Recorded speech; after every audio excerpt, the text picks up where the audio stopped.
No one should have to go through a divorce feeling alone and isolated. The Divorced Girl Smiling podcast is a production of Divorced Girl Smiling, where every show is 30 minutes aimed to empower you, help you feel validated and understood, and connect you with some of the best divorce professionals in the industry. So grab a cup of coffee or a glass of wine and start smiling as you join us right now for the Divorced Girl Smiling podcast. Heard everywhere podcasts can be found and always at divorcedgirlsmiling.com.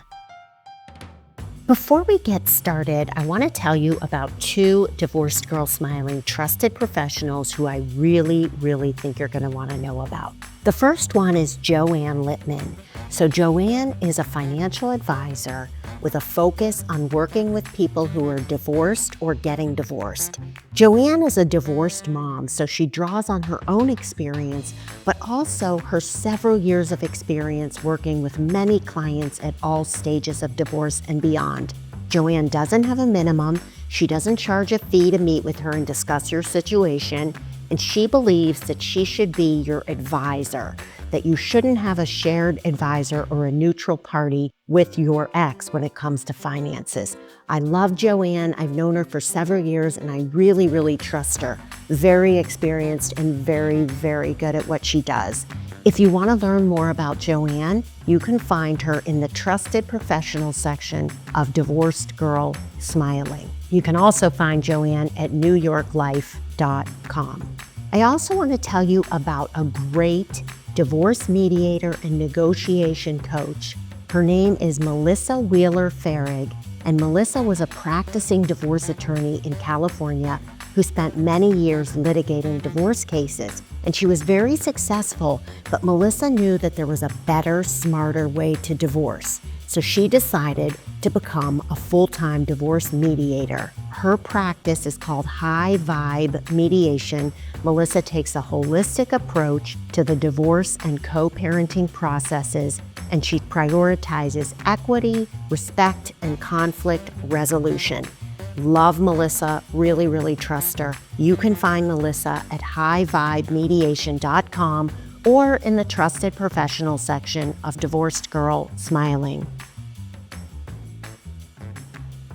Blending families, moving in together, and starting a new life together seems fairy tale-like, right? Great place to be in. I'm in a blended family. I understand everything is exciting. But have you ever thought about how your dog or cat or both might feel when you blend families and move in together? And that's what we want to talk about today. My guest is Karis Nafty. Karis is a certified dog behavior consultant, an accredited mediator, an author, a speaker, and the founder of her business, Who Keeps the Dog. Hi, Karis. Hi, Jackie. Thanks for having me. Thanks for being here. I want to tell my listeners that both Karis and I are in blended families. We understand we've both been through a divorce. We both have animals. Karis, obviously, more than me. I only have one dog. I think you've probably had so many pets in your life. And now, do you have 3 dogs? I have 3. Yeah, I'm down to only 3 dogs and 3 cats. So yeah, that's me. So Karis and I are going to help you if you are thinking of moving in together with someone and blending families, or you've already done it and your pet might be having a hard time. So Karis, tell me why it's so hard for dogs and what people need to think about when you're moving in with somebody and blending a family. There's a lot of factors that we have to think about when we think of blending dogs and families. There's, of course, all the different dynamics with the people involved, people who love dogs, people who don't, people who are scared of dogs, people who want the dog to only love them. And then you have the dog factor. And dogs are amazing. I mean, I could talk about dogs for years, but they are such a varied species. If you can just rattle off in your brain, if you can picture all the different breeds of dogs, the sizes of dogs, and the jobs that they were bred for, what that means is that even if, no matter how a dog has been raised or their sort of personal experience of, the life that they've lived, What you also get with every dog is their genetic inheritance that you cannot get rid of. You can sort of work with it, but you cannot train a German Shepherd to be a Golden Retriever, for example. You get what you get when you get the breed. So whether it's a crossbreed or a purebred, the genetic factors play a part also. So when I work with blended families who are in this situation, as you said, it's so exciting. Everybody's excited that this new chapter is unfolding, including the dogs. It's really important to be very aware and very present with the dog that you have, not the dog that you want it to be, so that we have realistic expectations of how fast and in what way will the dog integrate well into the family, so that, everybody's happy and everybody's doing well with everything. So It's so funny because we always talk about how you shouldn't try to change someone. You should just accept who they are. And really, it's kind of the same with dogs, although you can make modifications if the dog is doing something that isn't working for you. You can get a trainer, there's a lot you can do, but you're talking about their basic core. They're not going to be something different than they already are. Same with people. Absolutely. You can change a dog's habits. You can teach them things. You can work with their fears, but their core genetic reality is going to be there. So on the wall behind me, I have a picture of my dog, Sam, one of my dogs. And Sam is an Australian cattle dog. For anybody who watches Bluey, he's a Bluey. Okay, that's what my dog is. And Sam was bred to help cattle ranchers move their cows in and out of pastures and help separate them, doing farm cow stuff. So what that means is that even though Sam has never seen a cow, and I don't live on a cow farm, when he is in a situation where he feels excited or unsure or like he should be doing something because there's a lot of action happening, he pretends we're all cows. He wants to bark at people or bite at people's ankles because that's how a cattle dog would move cows around. Now, he doesn't actually bite our ankles, but his instincts are there, right? Those are never going to go away. Whereas my other dogs are not cattle dogs. It would never occur to them to treat people like cows. So that is when you're looking at blending families, I think the first thing to look at is with your individual dog and sort of the breed of the dog, how does this dog deal with stress or being unsure? So some dogs, when they are unsure about something, they're like clowns, they're like super cute and like they want to bring everybody toys and they want to run around in circles and lie on their back and, be absolutely adorable sweethearts. And for some dogs, that's how they make friends. That's how they cope with something. And those are quite easy dogs to like integrate. Everybody wants one of those dogs. I have to give an example. My dog, when he first meets people, will just shower you with kisses. He will just kiss you all over and everyone falls in love with him instantly. And he knows it works for him. Yeah, exactly. So that's his strategy and his strategy works for him. So that's his vibe. That's what he's going to do. You will get other dogs who, whether it's due to their personal experience from historical or breed reasons, when, like maybe if the house is really busy, maybe they're going to go and sit behind the couch and just watch and see what's going on. Or maybe they will go and hide behind the legs of someone they trust, but they don't quite want to engage with new people.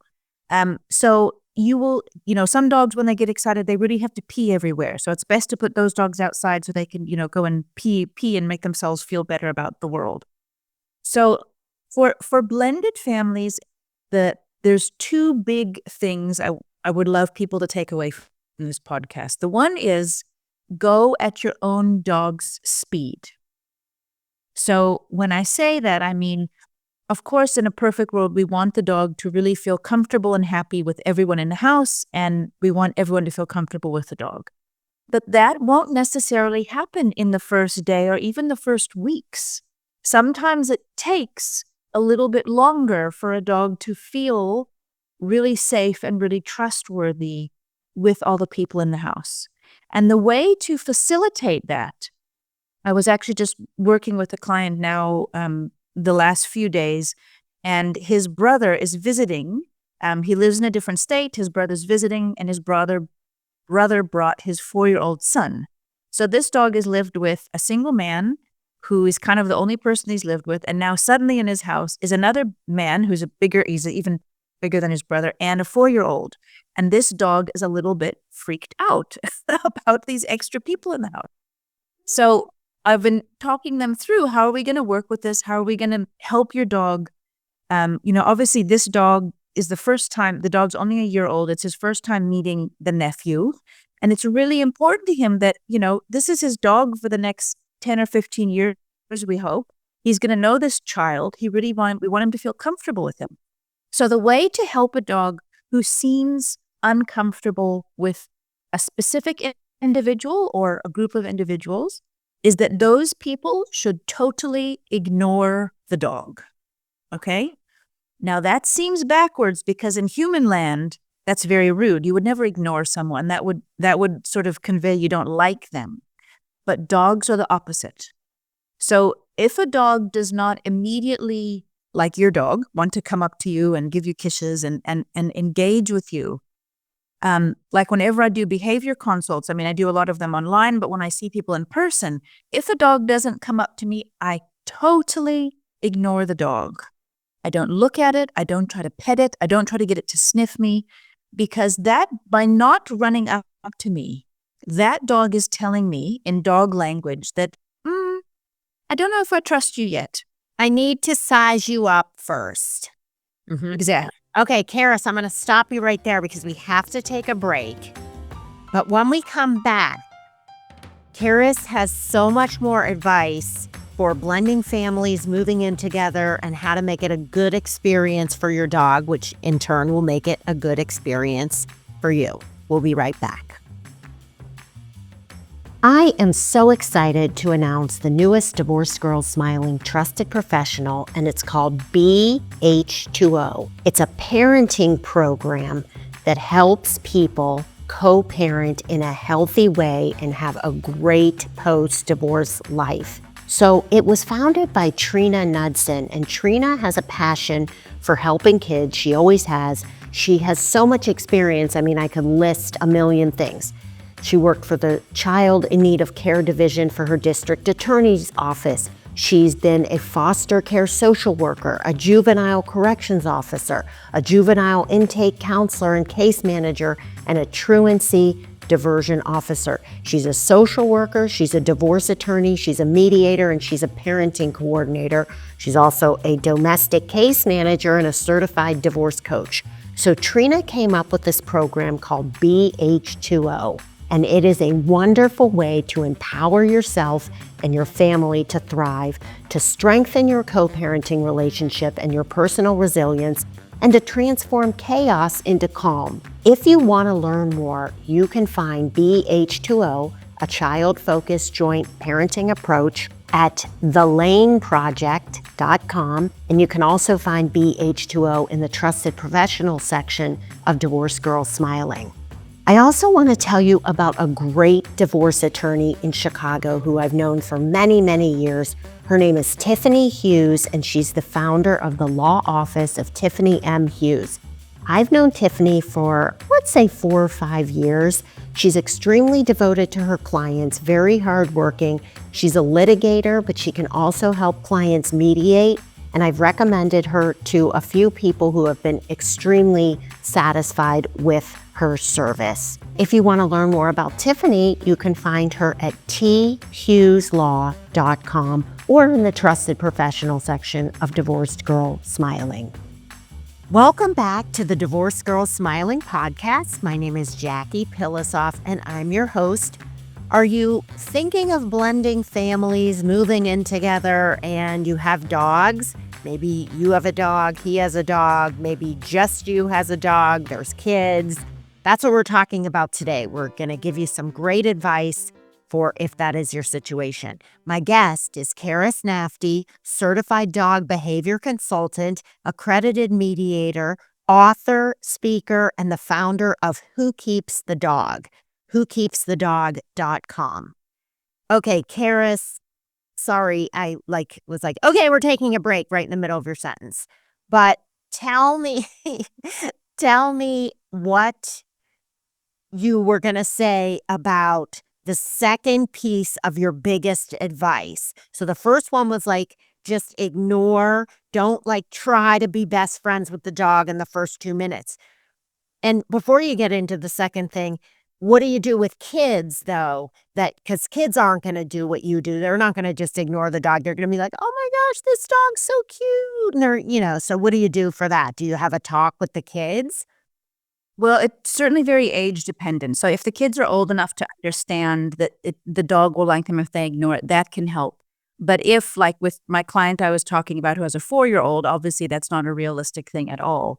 So what we've done for that dog is we've set up sort of separate spaces in the house so that he's got a little like a baby gate across different doors of the house, so that until the dog feels completely at ease with this little boy, they're not in the same space of the house at the same time without a gate between them. Like think of a baby gate, but a taller one. Mm-hmm. And that way, the dog is getting used to the sounds of the little boy and the fact that he runs around and plays trains and, moves like a 4-year-old does.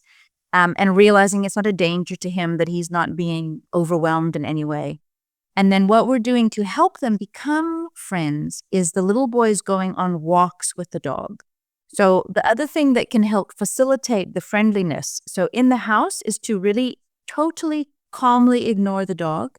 But if there's activities the dog likes, like going for a run in the park or like playing frisbee or whatever it is, that person should sort of participate in that by going along with, so that person starts to be connected with fun things, but again, without the dog, without needing to interact with the dog too much. So by going at the dog's speed, what will happen, and sometimes it takes 3 days and sometimes it takes 3 weeks, it really depends on the dog, is eventually you'll see, especially when people are sitting down, is usually when it happens the first time because you seem less intimidating. The dog will come up and try to sniff you. And once the dog is curious about you, then you've crossed over from fear to curiosity. And that's a really important moment. So that first sniff is a big one.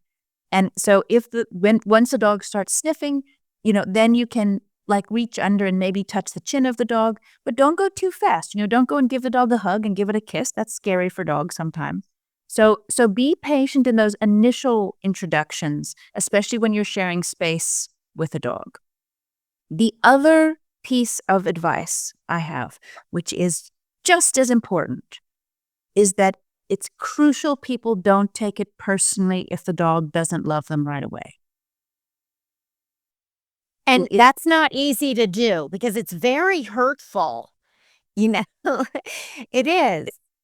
Yeah, it's very hurtful. And I think in the broader context of a blended family situation, there's so many insecurities that come up, and there's so much excitement, and there's also so much fear because we want to know, is this going to work? How is this going to work?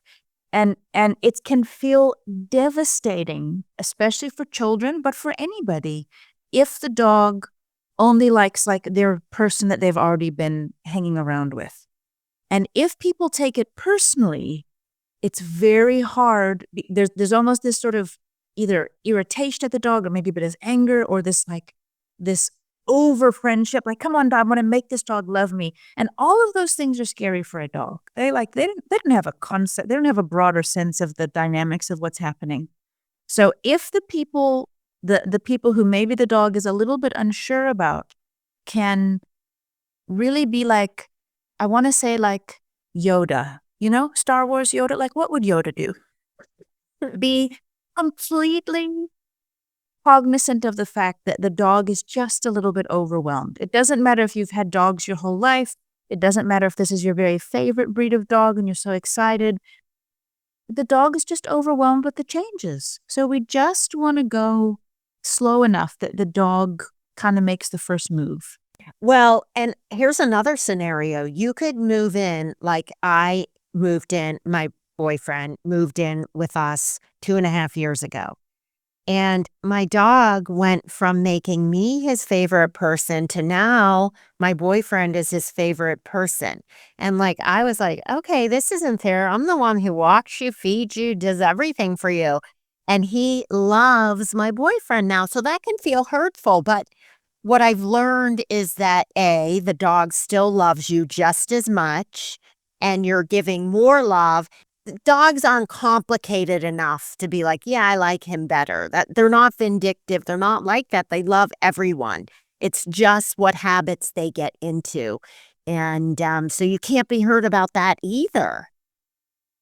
Definitely not. You should be thrilled that you've got such good taste in a partner that your dog loves them. Honestly, that's the only that you have to smile and you have to go, oh wow. Because consider the opposite. I mean, you're really lucky, Jackie, because I know some people who's it's like the dog doesn't love the new boyfriend and the new boyfriend's really irritated or upset Right. about it. Right. And doesn't feel comfortable. I know a couple who's married who had to get rid of the dog because he did not like the husband. The dog and the husband could never get along. Karis, they should have hired you. They probably still have the dog. They probably would. I have worked with people they had a like a guard dog sort of breed, and the dog decided it was its job to guard the wife from the husband. Had a few of those. That's a bit tense. So yeah, it is a thing. So, but if your dog, yeah, for dogs often gravitate to one individual. I think that's quite natural. It's more breed specific in certain breeds, but I think that if everybody could have the capacity to be very honest, every dog does have a favorite person. Doesn't mean they don't love everybody else, and that favorite person absolutely can change because dogs are cool like that. Like they just go with the flow. So yes, and don't be jealous. And even if you feed the dog and all he does is wrestle with the dog, that happens sometimes. You should really just enjoy the fact that your dog loves him, and also, Absolutely. and I think that's a nice lesson to sort of be reminded that as much as we, control dogs' lives and have them on leashes and, we really rule their lives in many ways, we also can't control, they're animals. You can't control that sort of thing. It's silly to think that we can. Okay, now let's talk about blended families. It's really hard. You've done it, I've done it. For everyone getting used to it, the kids, us. I lived alone for 15 years before John moved in.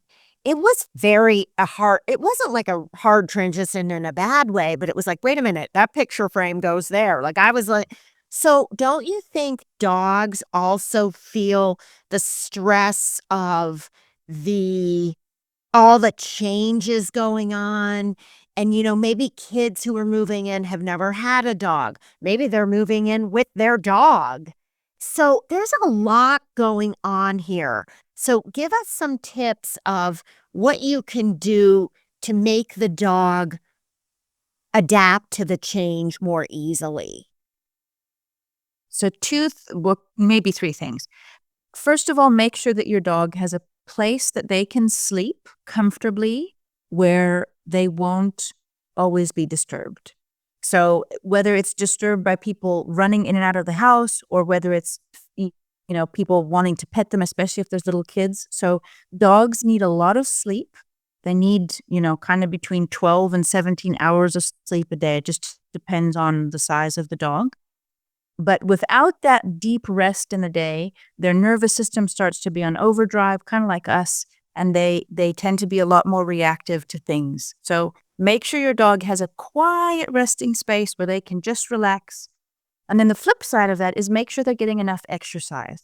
So we don't want a dog who's just pacing all the time, staring at the ceiling. That's not good exercise.